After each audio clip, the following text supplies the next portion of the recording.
con mucho conocimiento histórico, básicamente sobre las guerras en el mundo, pero también con mucha perspectiva política de los contextos. Es decir, que no era una persona improvisada, eso quiero decir.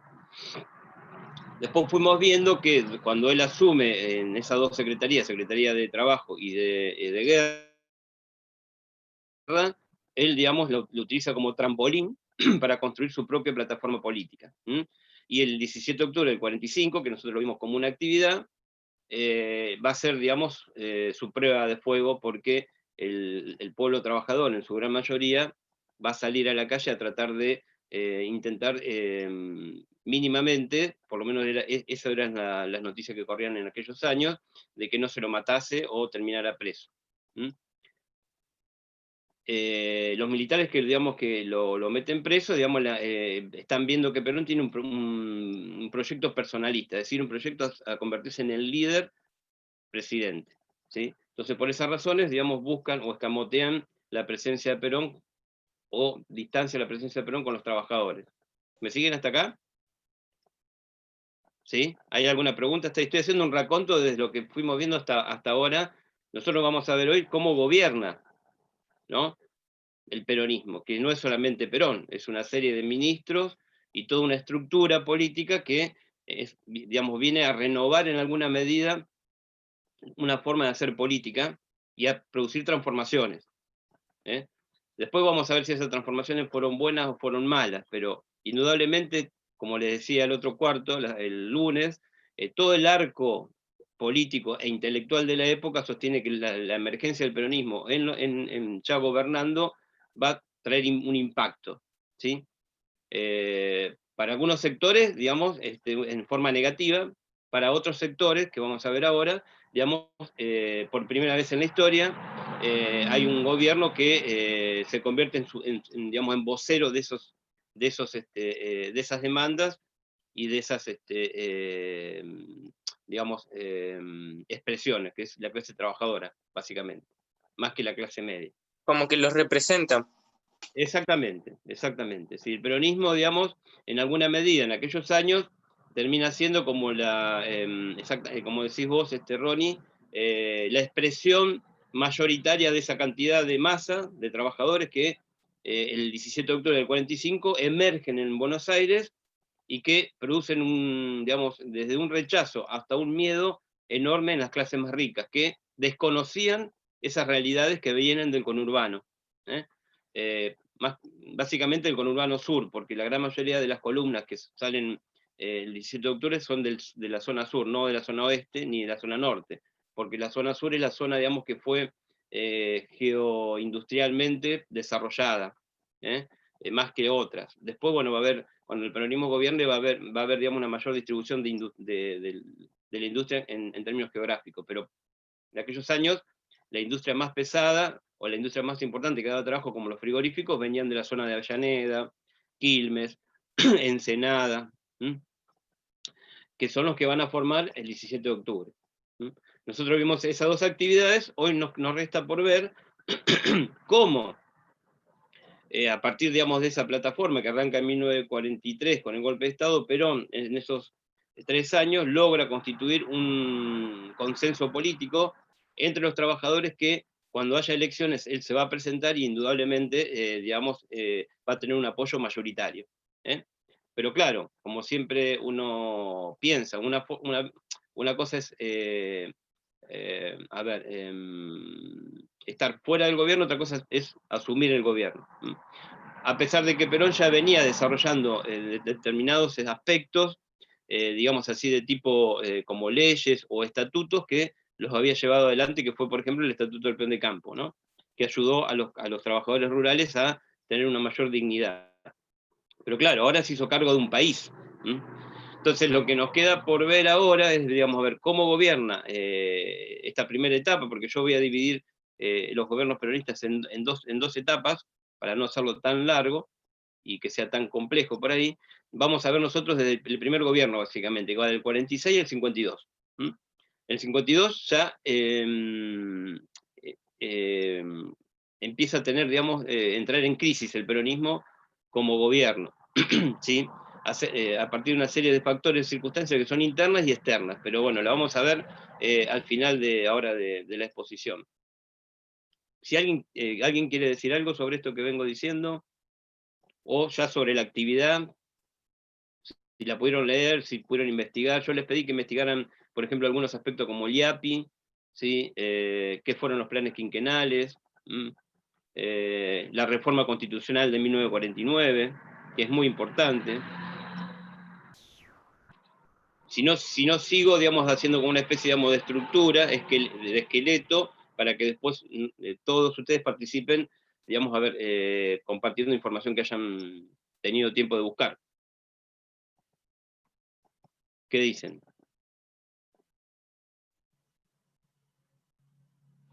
¿Alguna pregunta sobre los gobiernos peronistas? O el primer gobierno, porque el segundo lo vamos a ver la semana que viene. Yo no entendí mucho qué era el IAPI. Sé que estaba bien. relacionado con el Banco Central, pero no lo entendí. Bueno, bárbaro. Bien. ¿Quién más que pudo leer algo y no entendió o quiere decir algo? Vamos a empezar por ahí.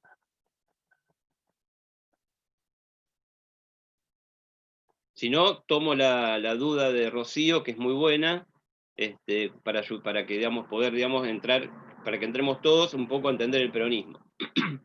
Si les parece. ¿Sí? Bueno, a ver. Lo primero que tenemos que tener en cuenta, en qué contexto internacional el peronismo va a ser gobierno. ¿Qué sabemos hasta ahora? Que en 1945 termina la Segunda Guerra Mundial, ¿no? Que fue la actividad anterior. La Segunda Guerra Mundial, a pesar de que terminó, con la caída de Alemania, ¿no? Las consecuencias van a tener años, ¿no? Van a continuar. Una de esas consecuencias es, una Europa devastada económicamente, ¿sí?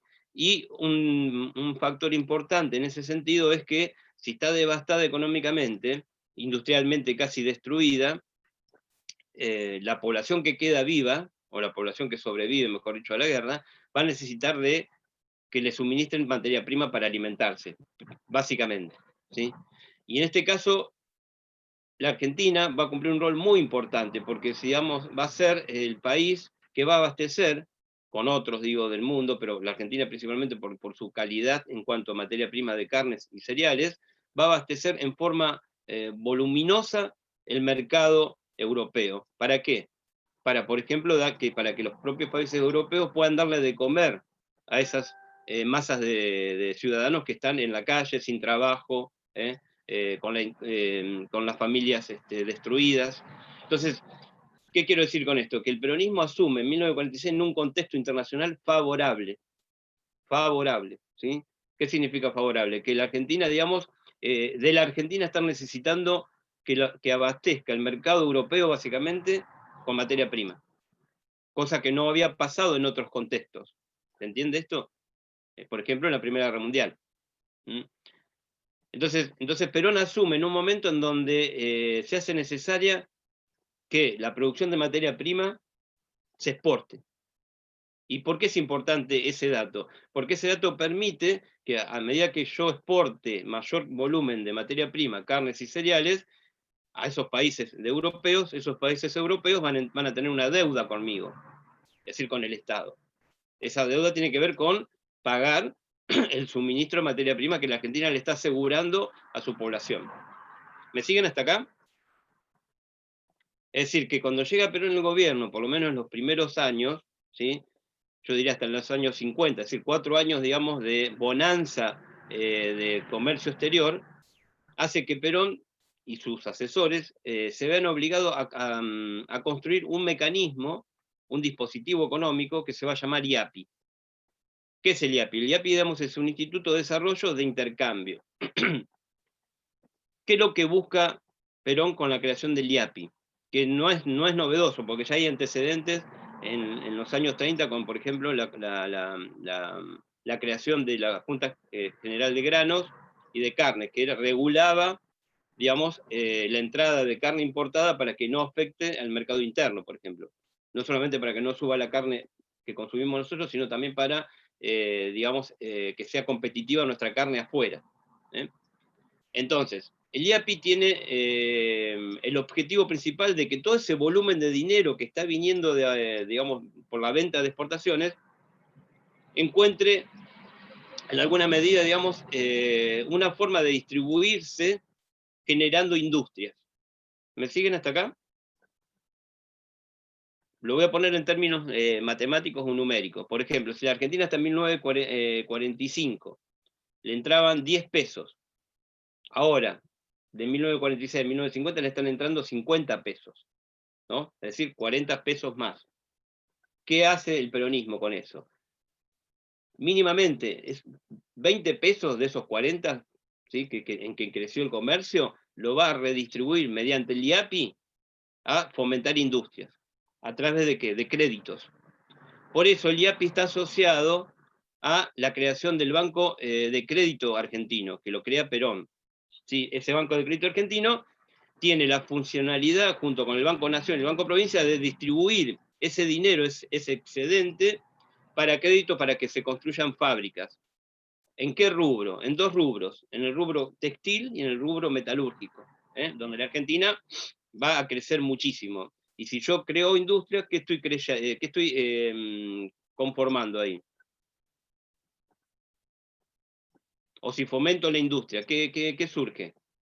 Te industrializás. Claro, y hay trabajo. Es decir, Industrializado. estoy generando trabajo. Y si genero trabajo, genero un obrero que va a tener un sueldo y que va a consumir más mercadería después, ¿se entiende? Más productos. Entonces se produce lo que se conoce en economía como un círculo virtuoso de la economía. Es decir, digamos, yo tengo más obreros que trabajan, que reciben un sueldo, y ese sueldo lo van a gastar para mantener a su familia. Entonces, indudablemente, digamos, otras industrias, como por ejemplo, industrias vinculadas, por ejemplo, a la construcción, van a crecer. ¿Por qué? Porque la gente va a tener dinero para construir una pieza más o una vivienda, ¿sí? Poder comprar algún electrodoméstico de aquella época, como por ejemplo un lavarropas, por ejemplo, ¿sí? Una cocina. Entonces va a haber mayor industria. ¿Se entiende lo que quiero decir? Ahora, ¿por qué es importante el IAPI? Porque el IAPI es un organismo del Estado, no lo maneja un privado, ¿sí? Entonces, Perón con eso, ¿qué hace? Controla el comercio exterior, que no se fugue dinero, sino que ese dinero se concentra en el IAPI y el IAPI decida qué sectores de la economía va a distribuir en mayor o menor medida según las necesidades internas del país. Eso redunda en un crecimiento económico muy fuerte en esos años. ¿Sí?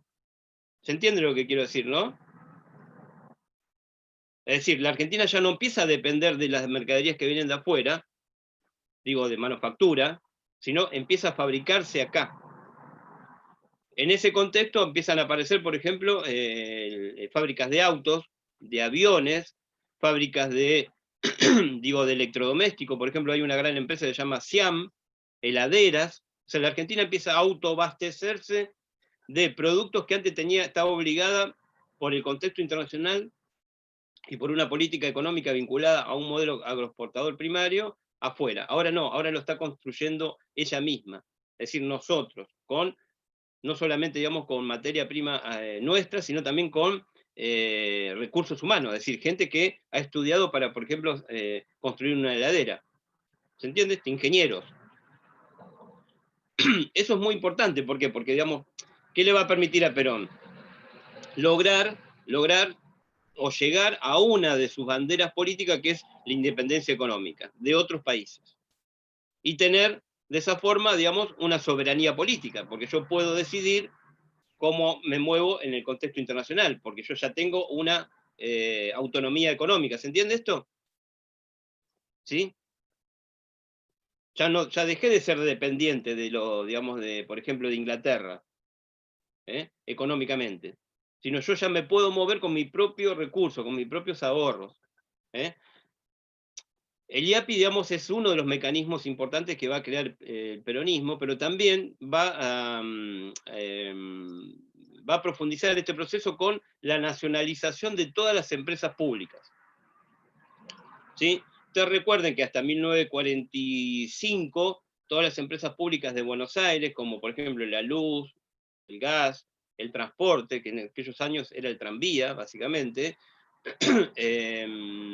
y el agua, estaba todo y el subte, digo, estaba en manos de los ingleses, de empresas inglesas. Ahora Perón dice, no, todas esas empresas pasan a manos del Estado. Es decir, el Estado las va a controlar. ¿Y por qué es importante eso? Porque tiene dos impactos, o dos aspectos. Uno, el Estado encuentra otra forma de que le entre dinero, porque ahora las empresas que antes eran privadas y ese dinero se reportaba a la casa matriz inglesas, ahora queda acá, pasa a mano del Estado, a mano de los bancos. Y la segunda es que va a generar más empleo. ¿Por qué? Porque va a haber una oficina de correo en todos los pueblos, por ejemplo. ¿Me siguen hasta acá? O sea que Perón expropió las empresas, ¿o cómo? No las expropió, digamos, las nacionalizó. Es decir, las pasó a mano del Estado y en algunos casos, el caso de los trenes, como Inglaterra, está como yo les decía al inicio, está en un proceso de crisis económica muy fuerte, producto de la guerra. Perón les dice, bueno, ustedes nos deben mucho dinero. Ustedes imagínense que la Argentina por primera vez en su historia de 200 años, no es deudora, sino al contrario, es acreedora de un país, como Inglaterra. Entonces Perón dice, bueno, si no tienen plata para pagarnos la deuda que generaron a partir, digamos, de la exportación de materia prima, bueno, denme todo el parque ferroviario en la Argentina, a cambio. Y los ingleses no les queda opción que decir, bueno, perfecto, para pagar la deuda le damos todo lo que implicaba, digamos, el parque ferroviario, que son estaciones de tren, las locomotoras, los vagones. ¿Se entiende esto? Entonces el Estado argentino ingresa a su, digamos, a su economía una nueva instancia, digamos, de capital. Eso se llama capitalización, ¿sí? El Estado se empieza a capitalizar porque todas aquellas empresas que estaban en manos de los ingleses pasan a manos del Estado, es decir, ahora las maneja el Estado. ¿Me siguen hasta acá? Entonces a Perón esos primeros años le va a generar, digamos, una entrada de dinero muy fuerte y va a desarrollar lo que se conoce con el nombre de mercado interno, o política de mercado internista. ¿Qué significa eso? Que en vez de depender de los poderes de afuera, ahora nosotros al tener autonomía económica y un desarrollo industrial, generamos, digamos, en alguna medida, un mercado interno de consumo. No solamente porque la gente puede comprar, no sé, una heladera, sino también porque la puede cambiar dentro de 2 años, si se rompe. Porque tiene un dinero, un ahorro que le permite, por ejemplo, irse de vacaciones. ¿Se entiende lo que quiero decir, no? Todo esto está favorecido por dos cuestiones. Uno, porque las relaciones, digamos, el mercado internacional económico favorece a la Argentina. Pero por el otro lado, porque la política de Perón es una política nacionalista. Hay que entenderla desde ese lugar. Porque por ahí a lo mejor, digamos, si hubiera sido otra forma de pensar, digamos, hubiera desperdiciado esa posibilidad de ingreso de dinero y, no sé, se hubiera convertido en una dictadura como fue la de Hitler, por ejemplo. ¿Se entiende esto? ¿Sí? En el medio de esta situación económica está Evita, ¿no? Que es su mujer, Eva Duarte. Que Perón, como es un tipo que es estratega, dice, bueno, a ver, yo necesito que una mujer con la calidad ética que tuvo Evita y su fidelidad, no solamente por ser pareja, sino por su amor hacia los pobres, se ocupe a través de una fundación de ayudar a la gente más humilde que hay en Argentina en aquellos años. Y esto es importante, ¿por qué? Porque desplaza de la ayuda a esos pobres a la Iglesia Católica, que muchas veces la Iglesia Católica cumplía el rol de asistente social en aquellos años. Ahora no, ahora va a ser el propio Estado con una fundación que está a cargo de Evita de ayudar a esos sectores. ¿Me siguen, no? ¿Y cómo los ayudaba? ¿Dándole comida y cosas básicas? Por ejemplo, digamos, Evita atendía personalmente en su oficina a personas que llegaban personalmente o en forma de cartas, digamos, que necesitaban, por ejemplo, no sé, vamos a poner un ejemplo, una mamá que era soltera, ¿sí? Con 3, 4 hijos que no podía trabajar o no le alcanzaba el dinero, Evita, le escribían una carta a Evita a la fundación y le decían, miren, yo lo que necesito es una máquina de coser para, digamos, coser afuera, y que de esa forma tener una entrada para mantener a mi familia. Entonces Evita leía esa carta, o gente cercana a Evita, y a los pocos meses recibía en su casa esa máquina de coser. Pongo un ejemplo como muchísimos que hay, lo mismo que juguete para los chicos. Ustedes piensen que Evita llega a ser una especie, digamos, de hada madrina de los sectores más humildes en aquellos años. La muerte de Evita, que va a ser en 1952, muy joven, producto de un cáncer, a los 33 años muere Evita, digamos, va a ser uno de los velorios públicos más extensos de la historia de Latinoamérica. Va a durar semanas, ¿sí? Donde la gente va a ir a ver su cuerpo que está embalsamado y van a ver escenas donde la gente llora, como si se le hubiera muerto la madre, ¿se entiende? Es considerada por muchos como una santa. Por eso, digamos, yo después les voy a pasar unos links de video para que vean cómo fueron los funerales, que fueron funerales inmensos, por la cantidad de gente que la quería ver y despedir, y por, digamos, todo lo que se armó en torno a la muerte de Eva. Pero antes de morirse Eva, ¿sí? Va a dejar un legado muy importante que está en la actividad, que es, digamos, que por primera vez la mujer en Argentina va a lograr, a través de una ley, el voto femenino, ¿sí? ¿Por qué es importante esa ley? Porque hasta 1940, fue en 1951, si no mal recuerdo, digamos, la ley que se vota, la mujer en la Argentina no tenía digamos, voz política. ¿Se entiende esto? Todos los gobiernos que sucedieron, hasta el propio radicalismo, que fue un gobierno en alguna medida popular, no habilitó que la mujer tuviera la capacidad, según ellos, para poder decidir políticamente el destino de este país. Y Evita, viendo esa deuda social con las mujeres, porque ella es mujer y porque lo sufrió en carne propia, lleva adelante ese proyecto, ¿sí?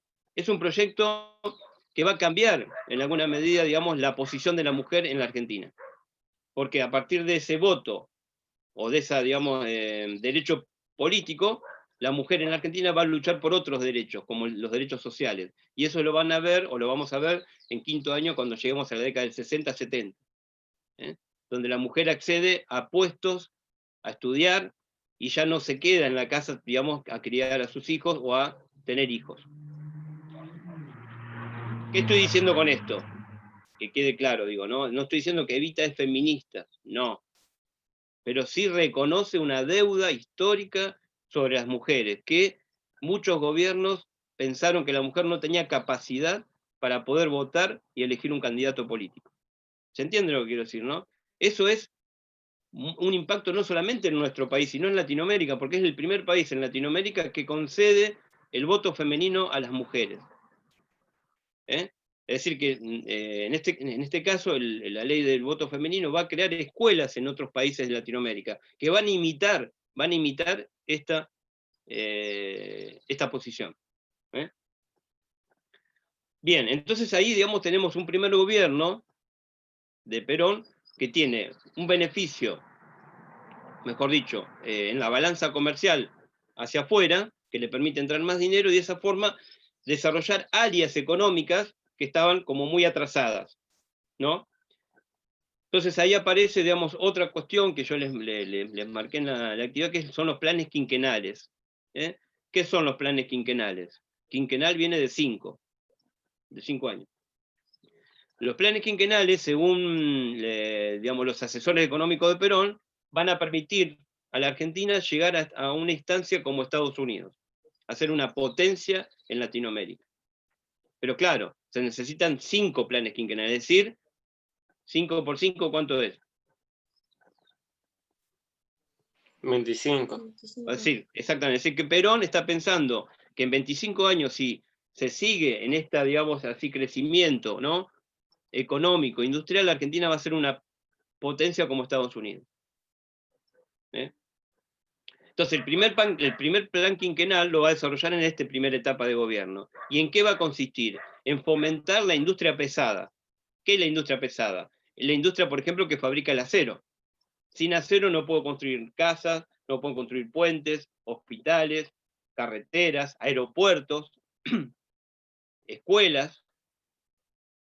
Es decir que Perón dice, lo primero que tenemos que desarrollar y fomentar desde el IAPI, por ejemplo, un poco respondiendo a Rocío, es que mucho de ese dinero que está entrando, digamos, sea fomentado en la creación, digamos, de siderurgias.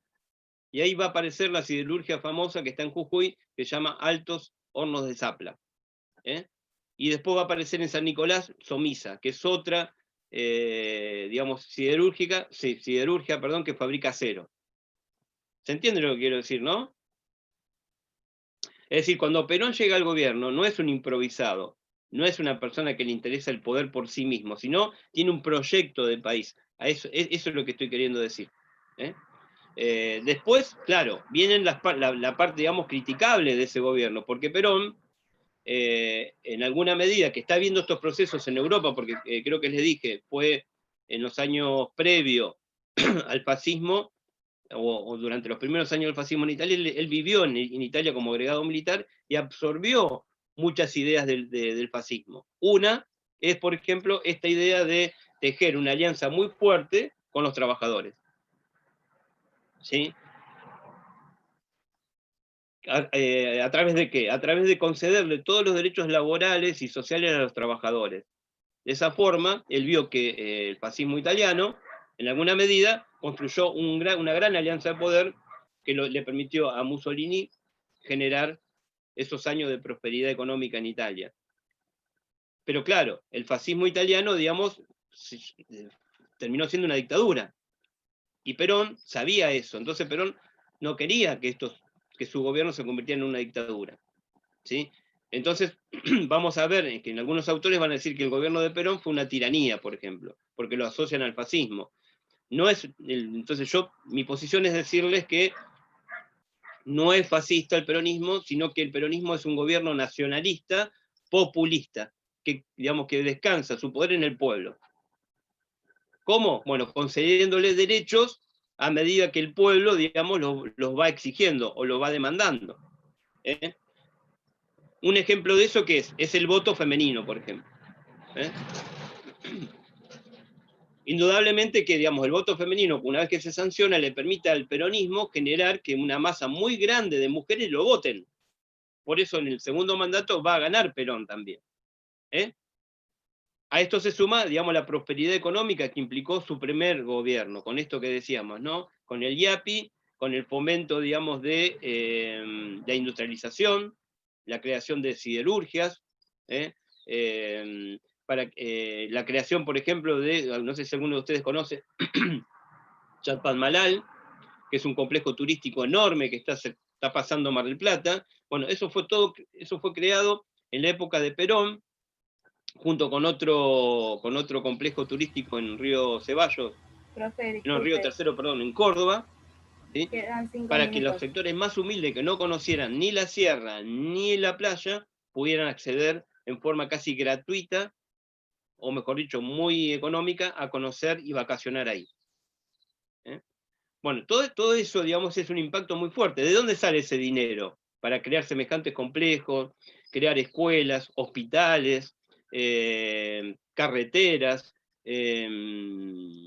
hidroeléctricas? ¿Sí? Sale del IAPI, de que el Estado empieza a controlar desde su propia capacidad el dinero que está generando afuera y lo redistribuye.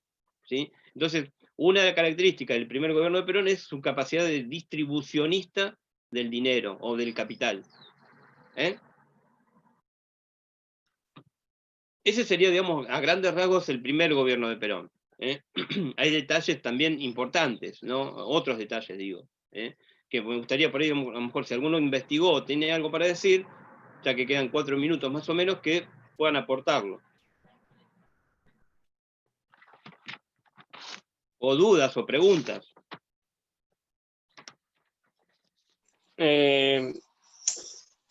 Yo soy una persona que cree que no existe lo 100% bueno ni lo 100% malo. Yo no dije que fuera 100% El peronismo bueno. Claro, pero muestra cosas bastante buenas, que yo creo que son muy buenas esas cosas que hizo Perón, pero hay alguna cosa mala que disculpame que te haya diga hecho. disculpame que te diga esto, Ronnie, digamos, a ver, esos hechos buenos están refrendados a través de estadísticas. No las inventó Sergio Litrenda, ni yo tampoco, ni te puedo decirle públicamente, yo no soy peronista. Pero hay que reconocer que cualquier analista que analice la etapa argentina de 1946 a 1952, la Argentina fue el momento de mayor crecimiento económico. Bueno, eso quería decir. Ahora, decir. Claro, pero ¿hay algo malo que haya hecho el gobierno de Perón? Claro, es este manejo, por ahí a lo mejor en algún aspecto como autoritario. Por ejemplo, digamos, en las escuelas se estudiaba muchas veces manuales donde aparecía Perón y Evita, por ejemplo. ¿Sí? Era como obligatorio. Esas son cosas por ahí que uno puede criticar hoy a la distancia. Cierto manejo, digamos, de poder que algunos lo ponían en términos de tiranía. ¿Se entiende esto? Yo no diría que era una tiranía, sino diría que el propio contexto internacional, digamos, hizo que, y el propio contexto interno hizo que Perón tocara intereses a la oligarquía terrateniente, a los sectores extranjeros, digamos, para poder desarrollar con una mano por ahí más firme, ¿sí?, un proyecto nacionalista que él pensó con su grupo que era lo mejor para la Argentina en ese momento. ¿Se entiende, no? Como también la publicidad. Hubo un manejo de la publicidad en las radios, en aquel momento, porque no existía la tele todavía, muy, muy fuerte, muy partidario, que uno puede criticar. ¿Se entiende esto? Pero Yo claro. no le veo nada de malo promocionar su partido político. Pero bueno, pero digo, hubo gente, porque hubo también una oposición al peronismo, que por ahora, digamos, está avasallada por el éxito económico del gobierno. Pero en el 52, cuando muere Evita, junto con otros factores, esa oposición va a empezar a crecer, ¿sí? Y en 1955 le van a dar el golpe de Estado, que es lo que vamos a ver la semana que viene. Nosotros nos tenemos que interrogar la semana que viene por qué, si supuestamente, o digamos concretamente, el peronismo produjo un crecimiento, una transformación social muy grande en la Argentina, en los sectores más olvidados como los trabajadores, peones rurales, mujeres, en 1955 tiene que dejar el gobierno Perón y exiliarse. Es decir, se tiene que ir del país porque lo matan, ¿no? Esa es la pregunta que nos quedará pendiente la semana que viene, ¿no? Y que es lo que ustedes tienen que empezar a preguntarse. Es decir, ustedes tienen que la semana que viene traer información sobre el segundo gobierno de Perón, que es del 52 al 55, y cuáles fueron las causas del golpe de Estado. Porque veo que queda un minuto nada más. Y vamos a retomar todo esto, pero quiero mayor participación, ¿sí?